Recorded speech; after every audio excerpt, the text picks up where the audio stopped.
Welcome to the Meeple Syrup Show. We're on episode, what is this, 122? Yeah, 122.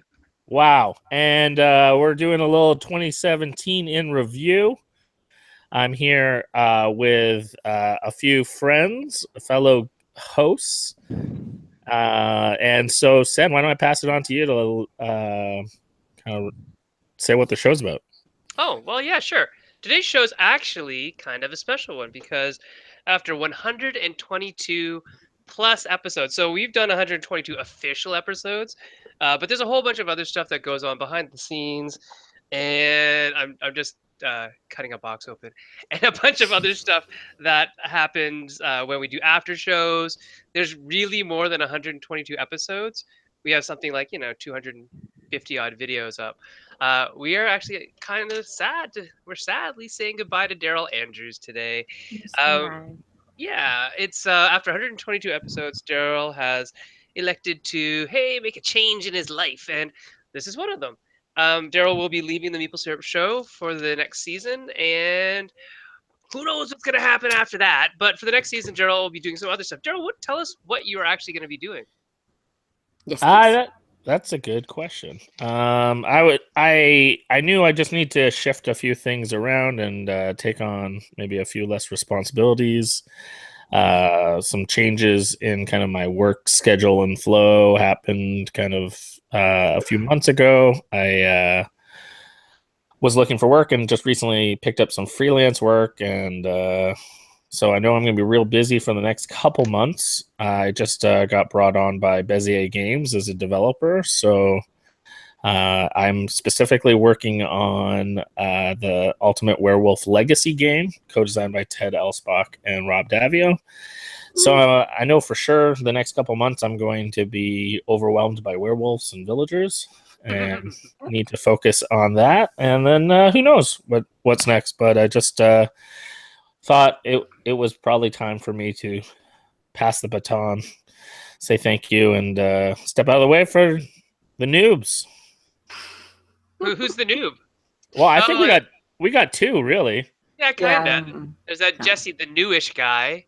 He is new, but he's not new because he was involved even from the very, very beginning.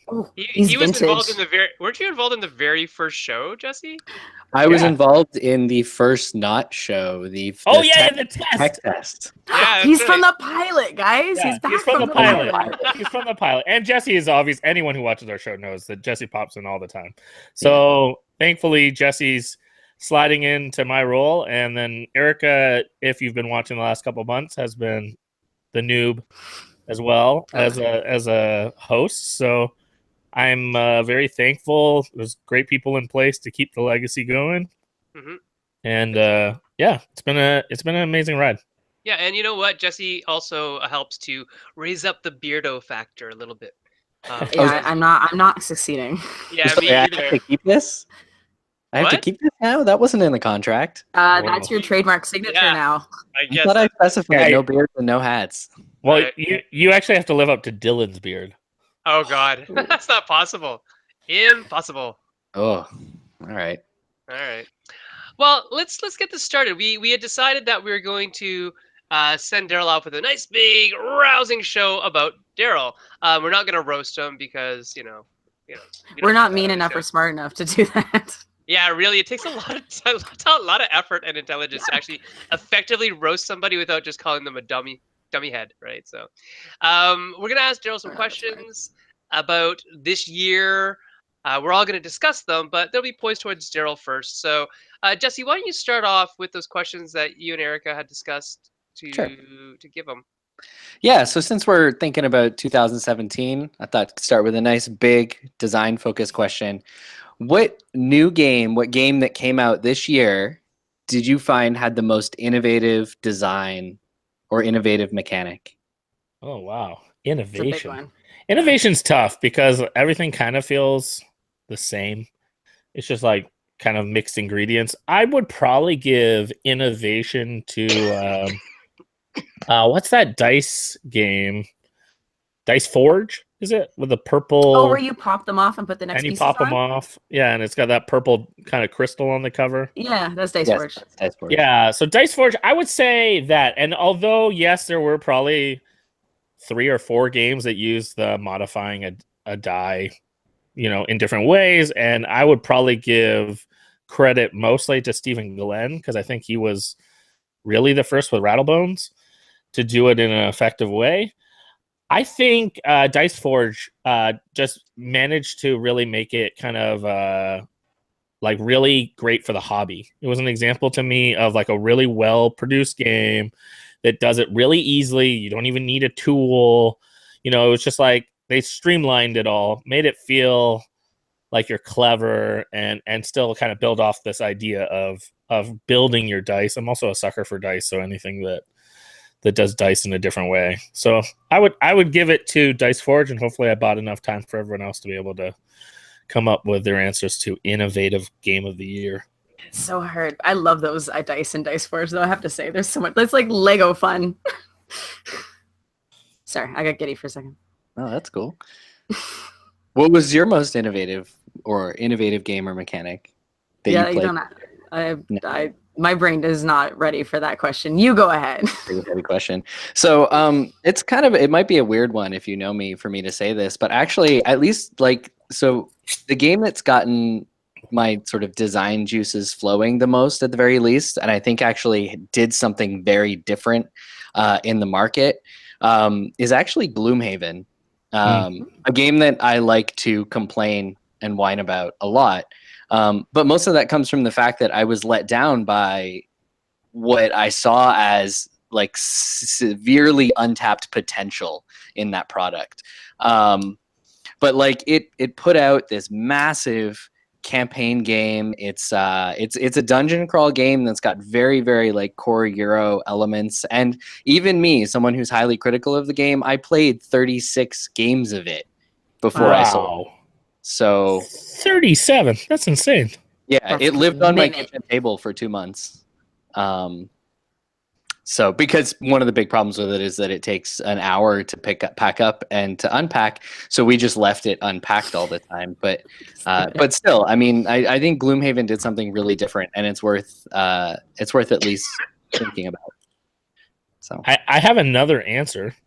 Ooh, Go. more that I answers. thought of. I don't know if it's totally revolutionary or in any regard, but I thought it was very innovative, and that was a Magic Maze. I'm not a co-op fan, but I thought it addressed the co-op question in another unique way, in that you're all working together, but communication is a real barrier.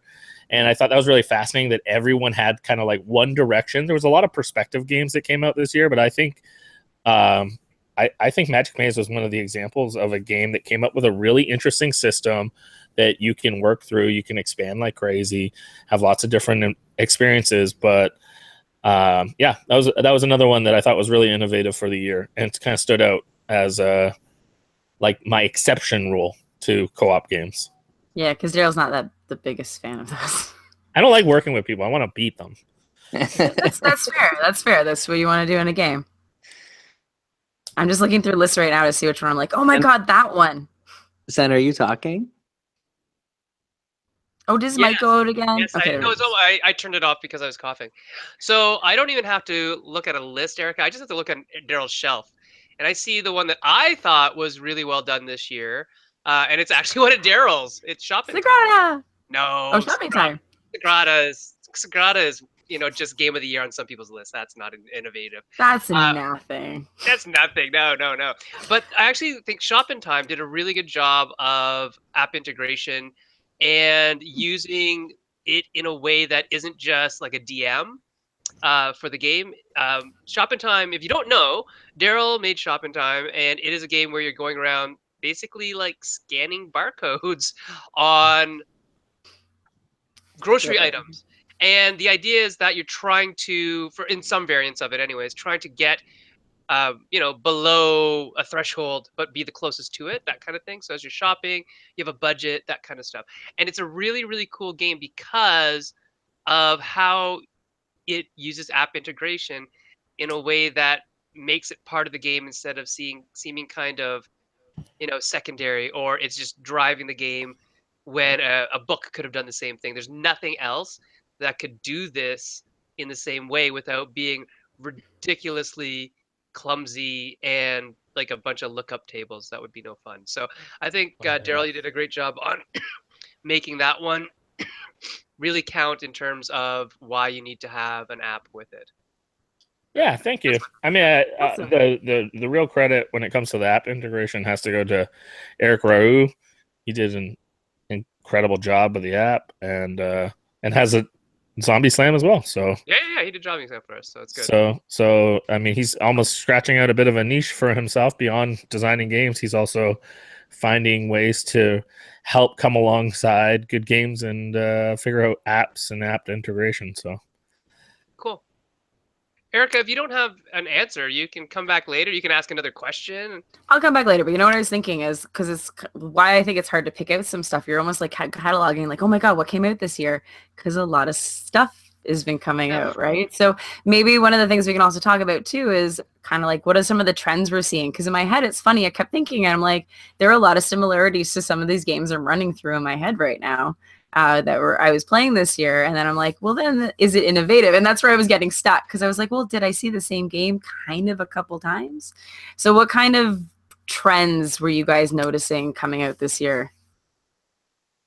Daryl, let's start with you. Oh yeah. Yeah, well, I mean, one which I'm biased to bring up is Legacy. I mean, obviously, I have Legacy on the brain because I'm talking and working through thinking through Werewolf on a legacy level, but I think there's been just continued growth when you look at something even like Pandemic, or I haven't got to start it yet, but I picked up my copy of Charterstone, and again, that's another example of people doing legacy in a different way with Jamie Stagmeyer using his interpretation. And I think in general, like even just different ways to integrate like kind of a length or a narrative in a different way, kind of campaign mode kind of thing, is just becoming more and more expected. That I think we've seen some great examples. And I think the analogy I read earlier today, and I can't remember who said it, so I can't give them the credit, but it was on Nick Little's Facebook wall. Someone commented about describing Legacy as like a novel. And so a lot of games are short stories that you can keep coming back to, but a legacy is like writing it like an act-length novel where you grow through the story and tell a different narrative. And I think that's a trend that's growing, that a lot of games are kind of trying to tell bigger stories and different types of stories. Well, let's go look 1 second. Yeah. It's Paul. Paul Peterson said that. Thank you. My answer to this is that a legacy game is not about creating a repetitive experience. It's like writing a book. Most games, you can't see this, Daryl. Most games are about writing a great short story that the player can enjoy again. I don't even know what it said. You shouldn't care. Okay. A legacy game is about writing a novel that the player can experience as it starts and builds over time. For likes, people are liking what Paul's saying. He's a pretty smart guy. I love Paul, so it does not surprise me that it was Paul that resonated with me. But I really think that's a trend that's in motion.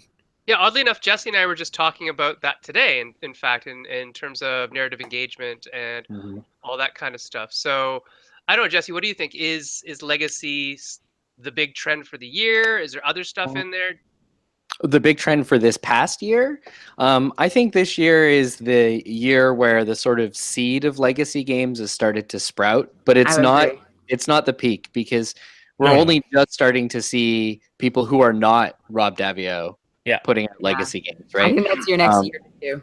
But next year, there's already a few things that are lining up that I've become aware of legacy or legacy styled games, and I'm sure the year after that we'll have even more, because these things have a slow cook time.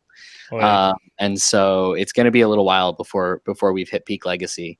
The big thing that actually jumped out at me this year, which has also sort of raised some questions for me, is actually abstract games. The more I thought about it, I was looking at lists of top 10s, top 50s, and a number of games kept coming up, and it occurred to me that they're not my kind of game, and so I didn't pay attention to them. And most of the reason for that is because they're very much abstract styled games, but they don't look you like mean like abstract. Azul and I would say like number 9.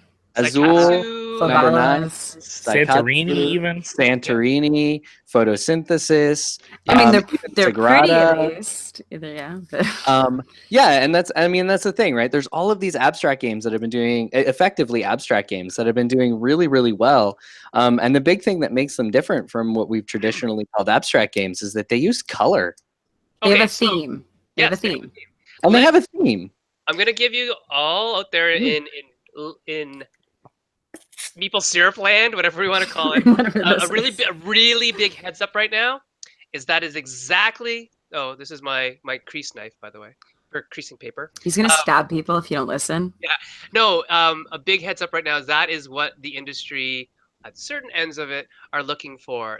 When we talk about abstract, they are looking for that abstract that crosses the line into thematics, right? So it's not exactly a thematic game, but it's an abstract with theme. So that is really what a lot of companies are now looking for. Specifically, the company that maybe made Azul.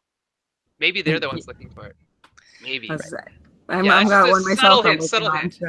So if you have a game that you think, oh man, this is too abstract, and the theme is really kind of just light, so is Patchworked, and that is a brilliant. That's a great example. Yeah. That's a great example. Yeah. Now, I'll just ask back out of curiosity. Do you think there's any danger of like that trend has almost already come, and now like the next wave of submissions are kind of too late? Can I just say, I think there's one thing about abstract that tends to be they're very accessible. So I don't know how much you can really lose out on games that will intro people into the hobby. Yeah, At least in my opinion, they tend to be very accessible. I agree. Like a Sagrada is really that game, right? It's kind of an abstract theme, right? Yeah. I wonder, or I'm curious. Sometimes like it's like, everyone thought, oh, everyone's going to want micro games. They're so affordable and like they're so easy to buy and they're never going to run out. Or roll and writes, like, oh, they're so affordable and they're easy to entry. And it's like all of those are kind of like, I look back and I'm like, wow, that came and went really fast. Well, I would say roll and writes here again. Yeah, and I think there's always going to be room for those micro games, those roll and writes, those things, because people get kind of captured in the hype of it. We get to see it from a very insular perspective, where every designer that we know, which is quite a few designers, I mean, my friend list is like 2,000 people, and a good half of them are designers, right? And they're all talking about roll and writes at the same time, or 2 years ago it was all micro games at the same time. And some of us just happen to catch the edge, and some of us are behind it. I think if you're designing in that way, designing to the trend, that's maybe not the best way to go. But catching the tail. If you can catch the lead end of it, if you just make good games, and I think make good games, people. That's your entire lesson right there. That's the lesson right there. Game on the table. Find a good theme for it. That's another good lesson, because I think they do definitely get picked up and sold more, to the point where like Santorini's been bought by Spin Master, right? Mm-hmm. So even the very commercial companies are looking at games like that are legitimately an abstract game, but because of exactly what Erica is saying, that they're so accessible, and then they got this little gloss on them now. That it's just enough. Like, it's recognizable in those old games that you played before. You're maybe used to dice, used to cards, used to whatever it is. There's just enough extra going on that you're like, I get this, but I'm comfortable with it. It's not that scary. So, Erica, did you pick a game yet for the first question? I deferred to this new topic, so I didn't have to do it. All right. Did you answer the new topic question? I can't remember. I talked about a bunch of trends. I guess another trend I really am noticing is there's a lot of 3D or tactile elements, and that's become more and more and more. People want to see that game jump off the table, and I think we're going to keep seeing that. Table presence is a big thing. I think it's a huge thing. I think the best example from this year for that is photosynthesis. I was just going to say the same thing, because it's a game, it's all right, but when you see it on the table, it just pops, like literally pops off the table, and is beautiful, right? So I think especially if you look at the response at the two major conventions it released at, and the fact that it sold out instantly in 3 hours at both Gen Con and Essen with 0 reviews out. Means it's not about the gameplay. It's just about the visual. Yeah, and it's a beautiful game. It is, but it's definitely got that table presence. And like Jesse was saying, I think that's huge.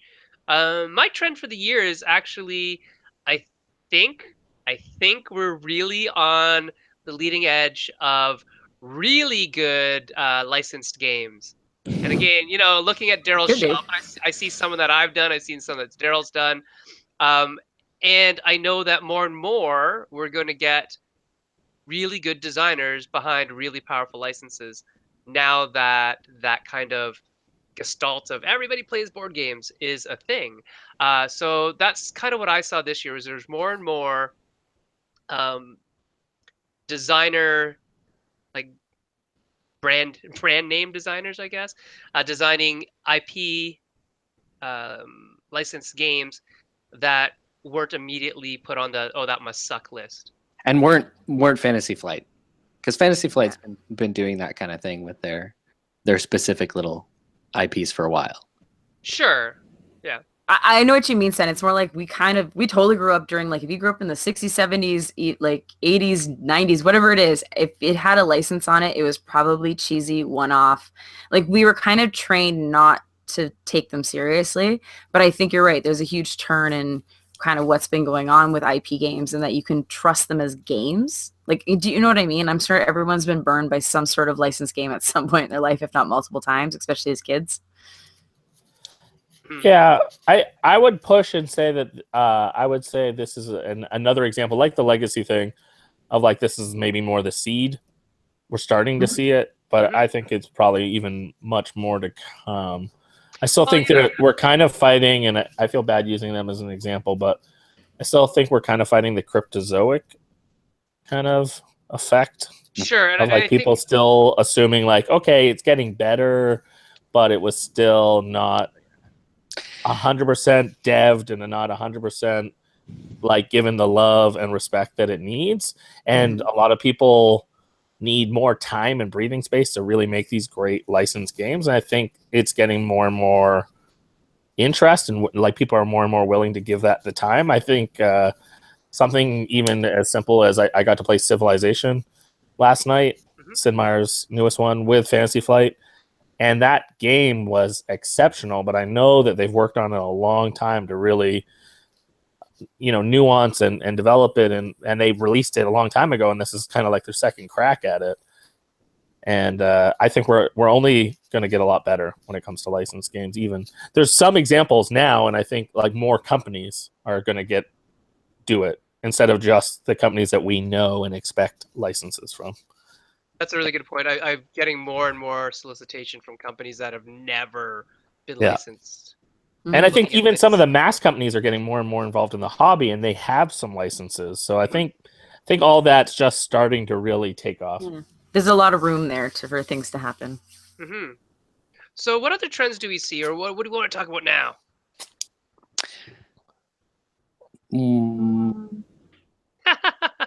I was going to say, we kind of wanted to go back to, I guess we are going to have more of an in-depth discussion on Legacy if you guys were interested, but I don't know if you want to go back to that. We can do that, yeah.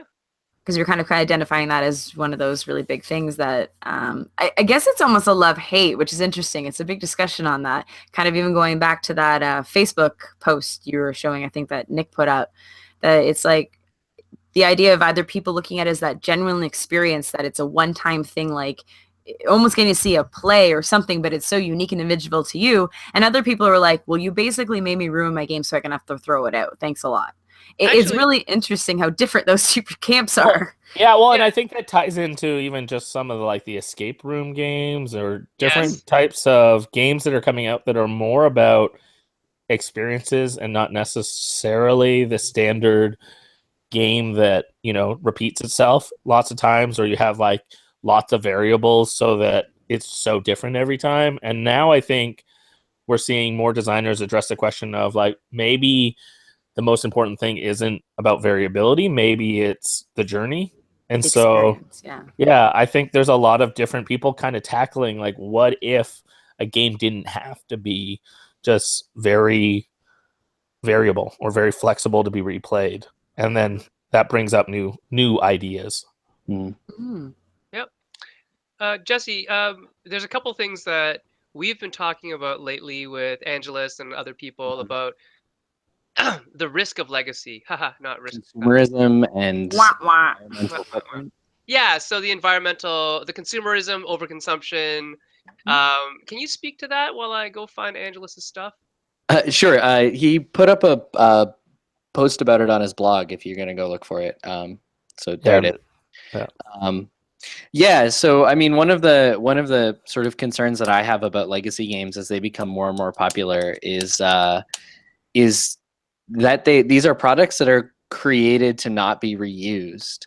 And so more than even any other board game previously, they are in some ways contributing potentially a lot of waste.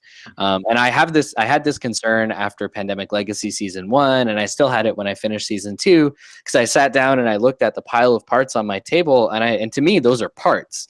I have something to do with those little bits of plastic. But to anybody else, those are going in the bin. There's those little bits, like the plastic can't be recycled because it's the sort of thin, cheap plastic, and I'm not even sure if the cards can be, because they've got a film on them for scratch off. And so, I mean, if we're selling tens and hundreds of thousands of copies of Pandemic Legacy Season 1, that's hundreds of thousands of copies of games that are on a short road to the landfill. And so, I mean, that's something that worries me, or that I'm concerned about and thinking about. And I really hope that publishers start thinking more, especially in the domain of legacy games, about what's happening to this when people are done with it. Oh, yeah. I'd love to jump in on this. There's two. I love the concern and the question. I hope publishers are going to continue this conversation. A couple of things that I think are variables in the conversation. One is, my experience so far with legacy games is that it's actually replacing a quantity of games. So for myself and the play groups that I play with, when I play a legacy game 12 times, that's actually, sadly, most of my groups, we would have played 12 to 24 different games in that many gatherings, and the amount of consumption would be much higher for our types of playtest groups that I'm with, playing those kind of games. So I think that's one major factor. Two, I look at actually legacy more as a concept of expansions. So again, when I look at some of my games and how significantly ridiculous the expansion boxes are, I have a closet full of expansion boxes because I have a friend who gave me all his expansion boxes. I had to make 2 trips of my car because I couldn't fit them all in my car, just the boxes for expansions. So again, I look at that as we're seeing new solutions. Another sorry, I have a third point, is Charterstone has this interesting thing, which I haven't played it yet, but they do have, I forget what they call it, but it's kind of like a reset pack. Yeah, that's what Madbana 1 is talking about right now, that apparently it's replayable, which is why she bought it instead of other games. There's an extra pack. And also I would point to even things like Risk Legacy. Risk Legacy wasn't over when you unlocked everything. Actually, it was just like, that's your board you're building off of, and it was still like this ongoing story that you get to tell. You just unlocked certain rules and you unlocked certain components, but it was still a resource. Like, it was still a game that you can continue to play forever. So I think those are some of the ways that some designers are addressing when it comes to legacy, that you could still do legacy while still having a product that people could play forever. It's not just disposable. Right. Yeah. It's just evolving. It's not necessarily disposable. Yeah. Good. Okay. So let's see. There's a couple other questions that we have. Dave Tomei asks, what is our 2018 convention schedule? What are the 4 must-attend conferences, conventions in 2018 for game designers? What do we think? That's a good question. Erica, what do you think? Where are we going this year? I guess it depends on, do you want them to be all business, or do you want to have some fun too? Well, okay. What's your top one for business? I would actually say there's a few that I look at as business. For sure, I would say that Gen Con is business. You're not going to be moving much other than you're running around meetings, all that kind of stuff. And apparently the dance clubs there really suck. Oh, it was awful. Hey, I will go find fun. Anyway, yeah, it really is. I would say that's a working one. I think Origins borders on that too. I think it tries to have a little bit other stuff going on, but it's so competitive to what maybe you're trying to book or who you're trying to see, that it's just the larger they are, the more I think this is likely to be those working cons. Whereas there's other ones where you're like, you still can meet publishers, you can get possibly even meetings on the spot, play games, and that would be things maybe more like Dice Tower, or maybe a bit more like BGG or something like that, where I feel like you actually do have some downtime. You have that time to sit down and be more social with people, or even get a full playthrough of a game with a publisher rather than, hey, here's an overview of this. What do you think? Mm-hmm. Now, Daryl, are you going to Toy Fair this year or Chai Tag? Either of them? Yeah, We're going Toy Fair. Toy Fair. To New York? Yeah. Okay. Toy Fair is a working one too. Oh, 100%. Yeah. Corporate. Yeah. I would definitely say of my 4, New York is a significant one, not necessarily for signing, but for at least networking and building relationships with a different type of publisher. I think that's really important for anyone who wants to work with that kind of crowd or work with those kind of games. And I think the hobby publishers have mixed feelings about their presence at New York Toy Fair, but I definitely think that there's a lot of toy makers and / board game makers that are very interested in meeting designers, and they have small Rolodexes compared to the hobby when it comes to designers. So I think that's really important. Obviously, you've heard it on our show many times, but gathering, in my opinion, is by far the most important convention. I'm sorry to anyone who can't go. I didn't want to be the one who said it. that is by far the number one for me. I would say actually my number 2 is Origins. Reflecting back on what I have signed easily 25% or more of my games because of Origins. So Origins is huge. And then the last that I would say is that if you can get to Europe for anything, Essen, Nuremberg, something. There's other cons, etc. I think that crowd is really hungry to connect with North American designers, and they're pretty well connected when it comes to like the European designers, but they are so busy when they come over to Gen Con that they can't really do business. So if there's any way that you can go to them, I think European publishers are very interested in connecting with North American designers, and especially story heavy or party heavy, fun games. That's what they're looking for. Yeah, it's interesting. They have a whole different mentality to what they're looking for in terms of categories, but it's good. Jessey, which ones are, now that you're in America, Jessey, what conventions are you planning on going to? Yeah, that's fun. Not the ones it makes it so much easier. Well, it doesn't. I won't get into it, but it's actually going to be more expensive for me to convention now. I mean, I've always been pretty small time about this. I very rarely get to go to conventions because I'm an academic, and convention season is also conference season. So I have a very tight summer schedule. I will actually this year be traveling, I think, continuously from the end of May until the beginning of August. So I have to be very choosy about my conventions. And so for me, the 2 big ones, at least that I've been to, is Origins, because I actually find that one really fun. There's a lot of opportunity to just sort of hang out with people, and everybody's keen to do that. You do a little business if it comes up. But and then the other one is Gen Con, because last 2 Gen Cons I've been to have been phenomenally successful for me, and it's just a great time to meet with publishers, sit down, show games, because that's what they're expecting from you. And everybody's there, so it's really easy to fill up your schedule with a lot of different meetings. So if you can only go to 2, like me, Origins and Gen Con. Yeah, I'm going to add a couple more that we haven't talked about yet, just because they happen in Canada. So the the Shut Up conference in Vancouver was really fun this year. It was great. It was very small, but it was intimate, and sometimes you just kind of have to go unwind, right? You can't always be business. I think there's got to be some conventions for fun. Definitely one that most of us will be at will be the board game base camp that Daryl throws in January. The family's really looking forward to that. I gotta, go see if we have sheets that fit the bed. It'll be awesome. We'll have fun.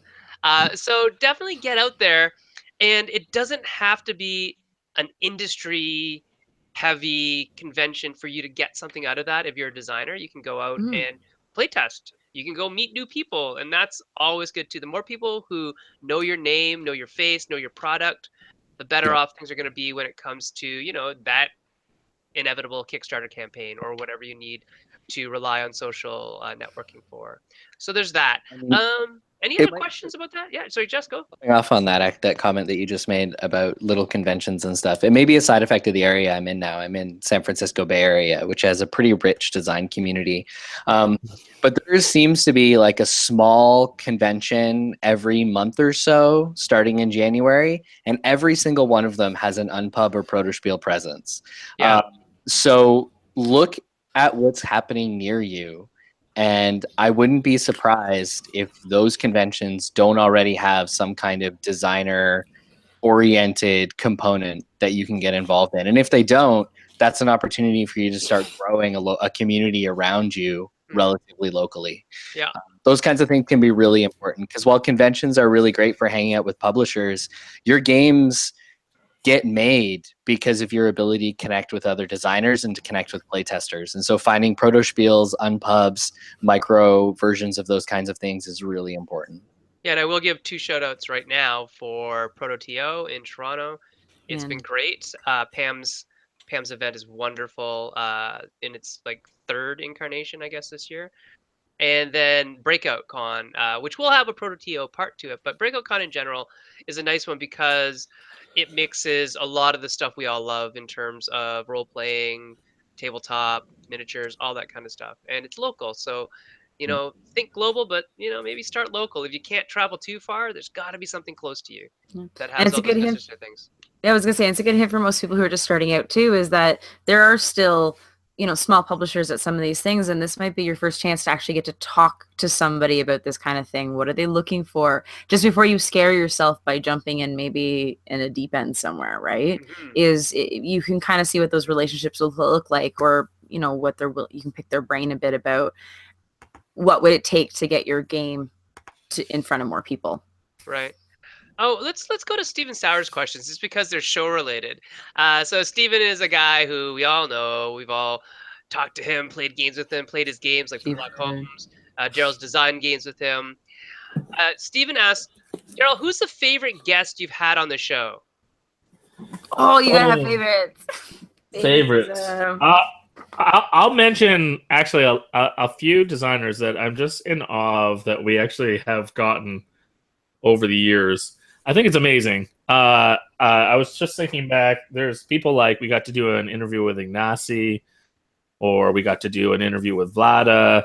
We got to do interviews with Bruno Cathala, Bruno Faduti, anything from, you know, Eric Lang being a regular person on our show. Friedman Fries has been on the show. But the funniest one, looking back, and I think I've said this in other episodes, is I think back, so our episode 8, we had Matt Leacock on. We were doing an episode on co-ops. And the other guest we got on, we did not know. We contacted out of the blue. This person said, absolutely, I'd love to be on. And then they were like a shadow. The entire interview was super dark. It was super mysterious and ominous. And it was John Gilmore. I was going to say their witness protection. Yeah. No, it was John. It was pretty funny. It was totally John. I mean, I go back, and every so often I just watch that episode and laugh. Just because it was just so funny that he was in the dark the whole time. So it literally looked like we were talking to like a dark room. But it looked like he was the Unabomber. Like, yeah, it was totally dark bunker sketchy. somewhere. He was so brilliant too, and it was funny because I actually like felt worried because of booking Leacock and thinking like, here is like a monster of the industry, someone that is not only an incredible designer but very articulate, can talk through his process and really interact on a way that I'm often inspired and challenged by. And then John just held his own, and it was wonderful in a dark room. In this dark room, and just had really great, profound like experiences and stories to tell and wisdom to share.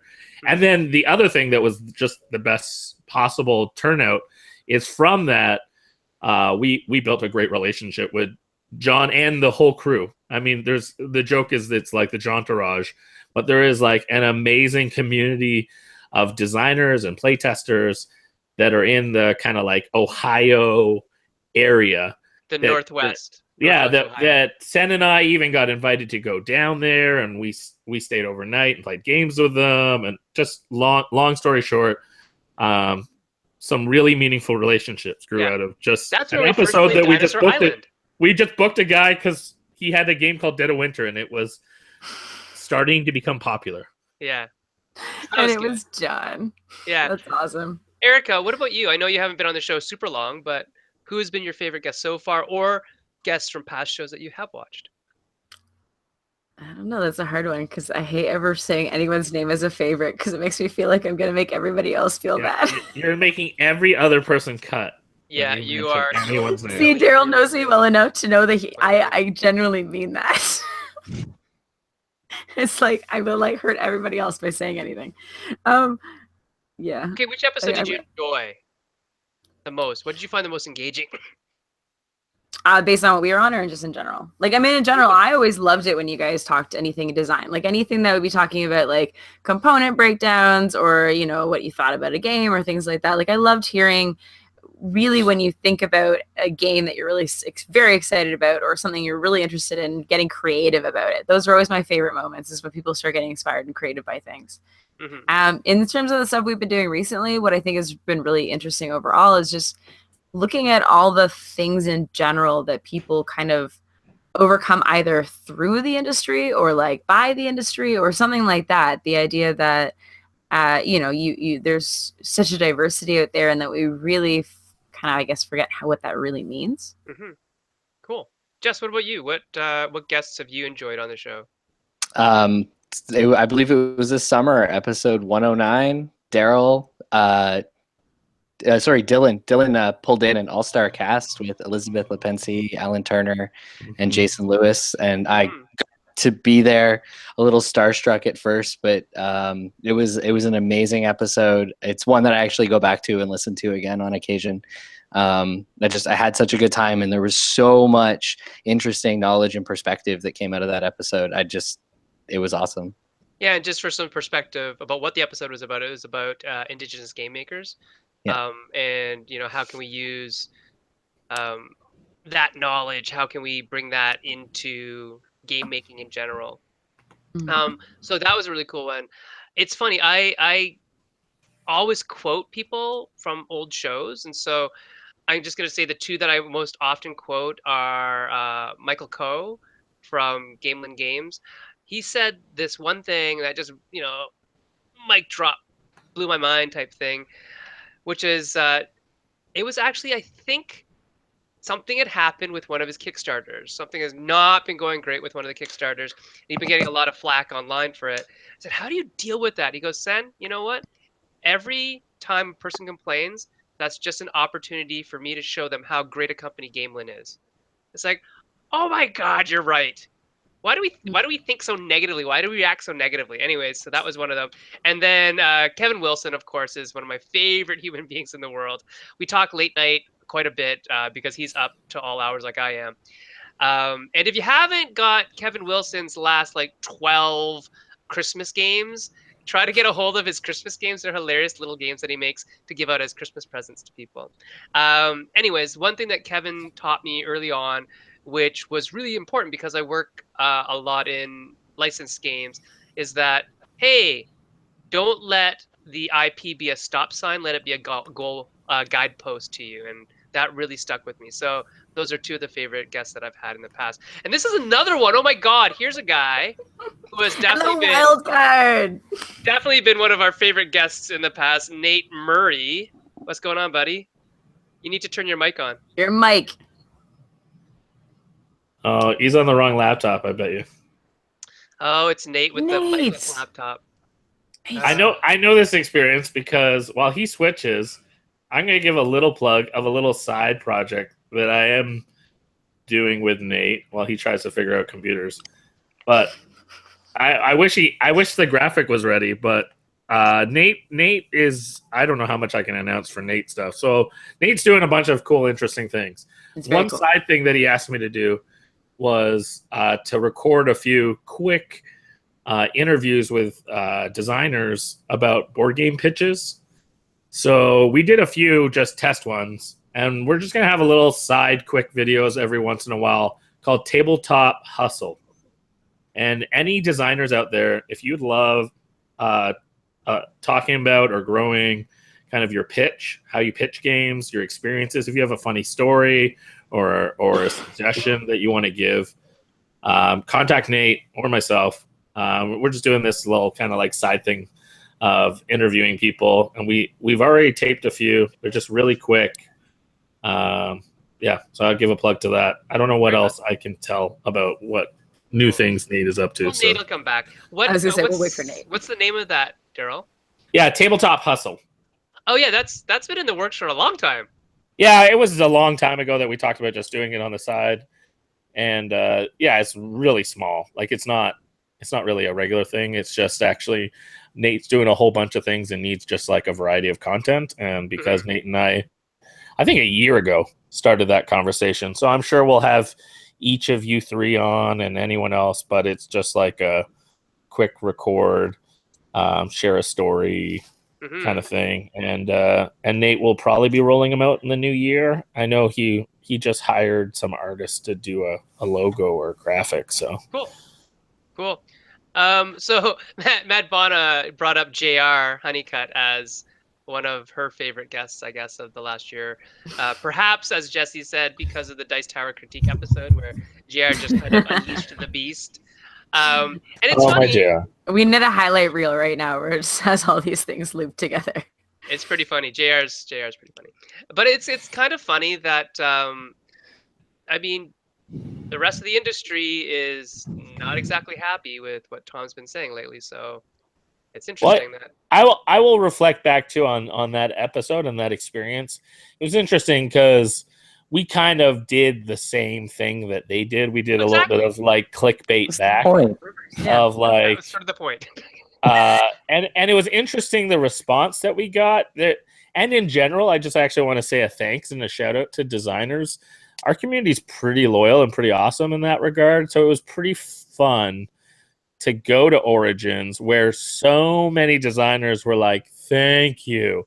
And I'm not saying that everything we said was right or appropriate, but it was definitely with the heart and the intention of standing up for designers. Yeah. And look, oh, sorry, what were you gonna say, Jess? I was gonna say, I mean, look, you shouldn't feel bad about flipping the script back at Dice Tower because they play the role of media. And if they're going to play the role of media, then they need to realize that there's certain responsibilities that go along with that. Yeah, there's accountability, right? Well, there isn't. Well, there should be. That's what I'm saying. Right. And that people listen. Yeah. Oh my God, Nate Murray's back. Okay, can you hear me now? Yeah. Oh, you're on your phone. Yeah. The only choice. All the 3 laptops sitting right next to me, and the phone's the only thing that wants to talk to you guys. That's okay. That's all right. So, so what do you think of that Daryl guy, Nate? Daryl is, I had to jump on and say, hey, I caught him announcing Tabletop Hustle, which is exactly what he said, 15 to 20 minutes of just kind of BSing about our history and sales and how it applies to gaming. And I think it's funny because Daryl's the perfect guy for it. He's the most opportunistic guy I know besides myself. And so he and I together is great. And I heard him be cagey about some other announcements I'll have soon. But funnily, I have business with all you guys right now, all 4 of you. And so in the past, I was a publisher, and currently I am getting ready to once again be one. And I sat with Daryl and I said, okay, man, here's exactly the line of games I'm looking for. I want, 2 very specific paths. Exactly this. This is all I'm considering. And Daryl goes, okay, here's the first one. It's a boat game about selling fruit. Which was directly like if my 2 things were a 7-10 split, he railed right down the middle, and then just proceeds to like Gallagher pull games out of one trunk, do a bit, put them into the other trunk. But did he smash them with a hammer? Yeah, he just, or I'm sorry, not Gallagher, Carrot Top. Oh, You know, oh Carrot God, Top has you that just chest of props. Yeah. This is Daryl pitching games. He just rolls into your booth. He's like, all right, I got this one. No, you don't like that joke? Okay, it goes over here. I'll go to the next one. He burns through, I think, 10 games, and he's like, wait, I got an idea. And it's a game that goes like this, and you go like that and like that. It's just out of his head. And so that's the funniest thing about him is not taking no for an answer is extra special with Daryl, because he's just going to go on, plow on through with it. Yes. But I think the nice thing is normally something hits. And my second funny moment about Daryl is even when he tells you one of his games sold to another publisher, I tend to go, yeah, no problem. I'll wait until they read the rule book, and then it'll be back on the market, and maybe I can pick it up. Oh, that is a good one. That Daryl's like, yep. Yep. Yeah, it's pretty funny, Daryl. Not to roast you too bad, but you got a reputation for rule books. It's pretty funny. The worst part is now people are hiring me to be a developer of rulebooks, and I'm like, don't you know my reputation? Yeah, developing and writing rule books are two separate things, buddy. You'll be fine. Yeah. Yeah. Luckily, we're both big picture guys, so cheers, Daryl. Yeah, man. Thanks for stopping by, Nate. If you want to stick around, that's cool. We'll ask some more questions. Thanks, Nate. I think we're going to talk kind of what we thought about industry here and moving forward, especially with the number of games coming out. Yeah, great question. Please ask. Yeah. How do you stand out in a crowd of 2,000 to 3,000 to 4,000 new games in a year? It's going to be a real question moving forward, right? Or how do publishers even stand out amongst this all? Well, it is so Angelus's post about consumption has some sort of rough estimate numbers of new releases, and last year's number is just a bit over 3,800. Although it was a dip. It was a dip from last year. Yeah, last year was a little over 4, but those are games in the BGG database that have the release date as 2017. Yeah, I would put out there, and I actually think Nate just kind of showed an example of it. I think at the end of the day, it's going to come down to who do you have relationships with. Because there is so many options, and publishers do get to see a bunch of good games, then they're going to end up choosing games with people they want to work with. So, I mean, even an example like Eric and I just signed a game we just announced this week with Floodgate. And obviously, I've had a really positive experience working with Ben and Peter, and it's been a really great experience. So even though that was a game that, we could have waited on and tried some other publishers that expressed interest, it really came down to relationships in both directions for us to want to work with them and for them to want to work with us. So I think that's a big deal. And that's one of the reasons you should go to these different events, and it doesn't have to be big ones, but it might be a publisher that's done one game, one Kickstarter, and you want to work with them on their second game. But just at the end of the day, focus on relationships first. Yeah. Avoid calling it networking. Yeah. It's relationship building. It really You're is. making friends, people. Come on, let's be a bit more. You're making friends. Yeah. Make friends with the people you want to work with. Friends. Yeah, like this guy here, Nate Murray. We like working with Nate. We like Nate. Nate's our friend. Yeah, no matter what company he was with, we would work with him because he's a good human being. Right? See, this is not the Roast Nate show. That's later.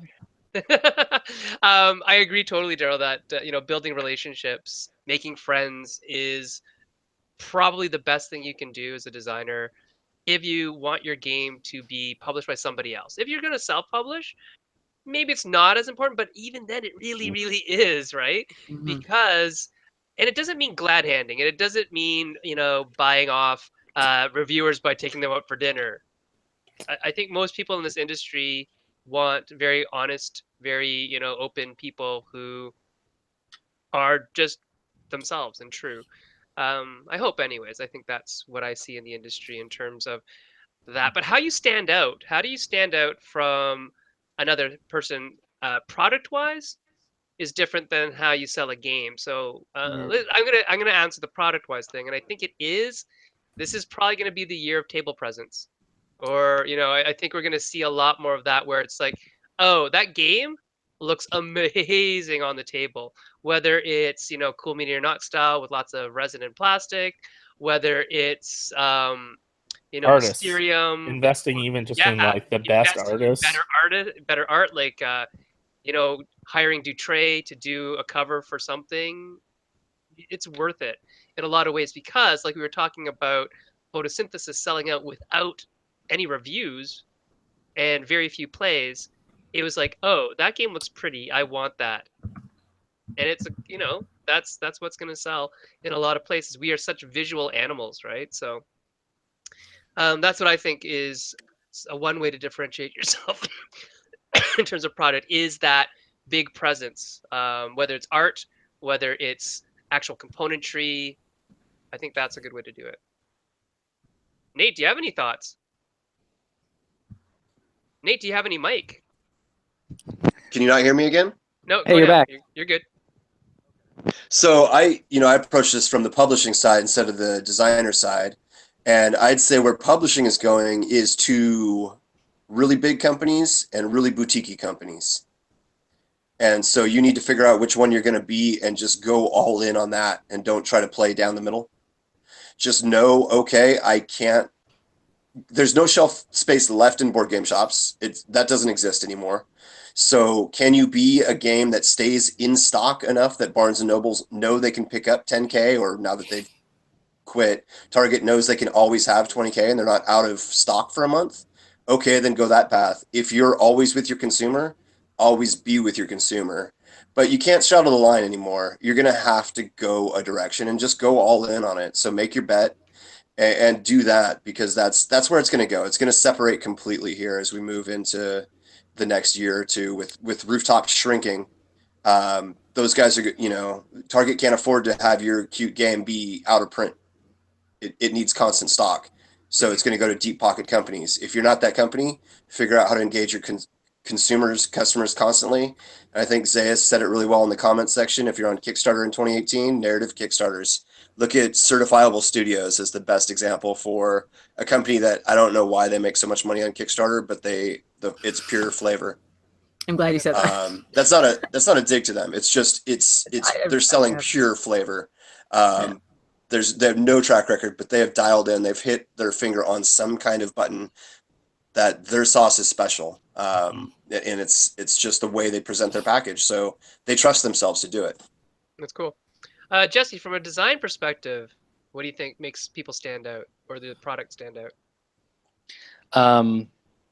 So I'm gonna say, at least, and this maybe, I don't know. I think you've already talked about table presence. I think that's a really big thing. And the other thing that at least a space I see that designers could start filling in this industry is actually telling engaging stories.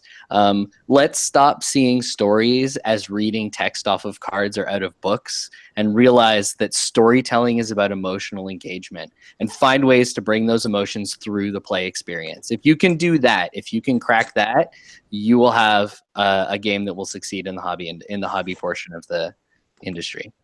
Great. And Erica? I was gonna say something similar, because I was gonna say, thinking about what everybody was really loving about Near and Far this year is very much kind of that baby steps into RPGing. It's like somebody wants to find that beautiful middle ground where you don't have to be making up the complete world. Some part of it is there for you, but you want to be able to experience it and be somebody in it. And I think that it's like that immersion, and that, I mean, I'm a little biased because I love that stuff anyway, but you know, I think that's kind of what people are seeking, because they're seeing more and more stuff like that coming out where they're trying to give that. And it kind of reads right now like choose your own adventure, but I think we can get past that. Yes. Good point. Good point. And on that note, we're going to wrap up the show very shortly, but first I want to go through everybody that's here and get your 2018 pre-New Year's resolution. All right, so we'll start with Nate and we'll end with Daryl. So I'll just go down the line. Nate, what's your 2018 New Year's resolution? I'm going to buy a tube of chapstick, and I'm going to use the whole thing without losing it. That's a good one. That's kind of hard, man. So that's my main goal. But my second one is, I just found out Ninja Warrior is setting up a course in San Diego in March, and I will be doing that too. Yeah, Jessey, you got to go. Go. Jessey, come on down. You and Nate can be bearded, hairy ninja warriors together. It'll be awesome. Let's do it. Please post videos. Send me Yeah. the I will wear a costume with you, Jesse. Okay, Alright. Jesse, what's your 2018 New Year's resolution? I'm going to be trying to crack that emotionally engaging narrative thing. So I've got restrictions on what I can design for the next couple of years. So I've decided that I'm going to take on something ridiculous and I'm going to throw myself Okay, at it. well, we've got 3 ridiculous projects on the go, so I know. those I are know. good. Those are good answers. Those are good venues for that kind of thing. Erica, what about you? What's your 2018? Couple things. I would love to learn how to use a 3D printer. That would be pretty Oh, awesome. that's nice and practical. Okay, so next time Mhm. we just have to basically yell at Daniel Rocky Yes, for because I leaving was us supposed to behind. go with him and he went without me. Anyway, I really want to learn how to do that. I guess my other thing is I want to keep up kind of what I've been doing this year is I want to keep tackling games I've never touched that genre or mechanic before.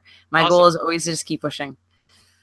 Good. And mine, before we get to Daryl's, I guess mine is to, I think I'm going to try to carve out a little more time for my family, which is funny, right? Because normally it's like, hey, it's design more. But I sort of went over the deep end this year with I do a lot of development on the side. And so this year, I think I'm going to try to integrate my family into that, maybe, because my kids are at the age where they can actually give really constructive feedback. So that's my goal, is to spend more time with my family in the art of gaming. Daryl, what is your 2018 resolution?